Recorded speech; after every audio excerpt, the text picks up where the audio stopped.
கஷ்டப்பட்டு வண்டி கிடைக்காது அதனால நடந்து போறோம். யாருமே வந்து ஏத்தல, அழுதுகிட்டே ஓடுறோம்.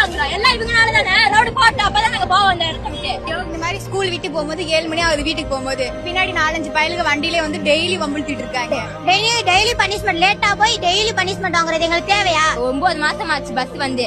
நாங்க டெய்லி நடந்துதான் போறோம். நாங்க டெய்லி வண்டி மறிச்சு வண்டி கிடைக்காட்டி அன்னைக்கு நடந்தே போனோம். யாருமே எதுவுமே கேட்கல. பார்த்து சிரிக்கிறாங்க ரோட்ல எல்லாரும். அழுதுகிட்டே நடந்து போனோம். யாரு அப்பதைக்கு எதுவும் கேட்காதுங்க. இப்போதைக்கு வந்துருச்சு அவங்களுக்கு. எல்லாமே போராடிட்டு அப்புறம் எல்லாம் சொல்யூஷன். அப்புறம் எதுக்கு நாங்களா இருக்கிறோம்? மாணவர்களுக்கு உங்களுக்கு என்ன இருக்குது? ஒண்ணுமே இல்ல. 18 வயசு ஆனா ஓட்டு போடுறதுக்கு மட்டும் வந்துடுறாங்க வீடை தேடி.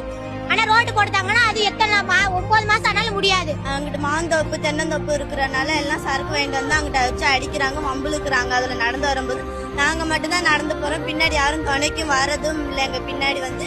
அதனால எங்களுக்கு பஸ் வேணும். ஸ்கூல் படிக்கிற பிள்ளைங்களுக்கு 9 மணிக்கு பஸ் விடுவாங்களா? 9 மணிக்கு தான் இங்க ஸ்கூலே ஆரம்பிக்குது. 9 மணிக்கு பஸ் விட்டு நாங்க 9:30 போய் என்னத்த சாதிக்க முடியும்? இப்ப வந்து போராட்டம் சொல்லி உட்காந்தோன்னு எல்லாம் வர்றாங்க. இத்தனை நாள் இதுலதான் நடந்து போறோம் எல்லாரும். என்னப்பா பாச்சுன்னு ஒருத்தவங்க வந்து கேட்கலையே.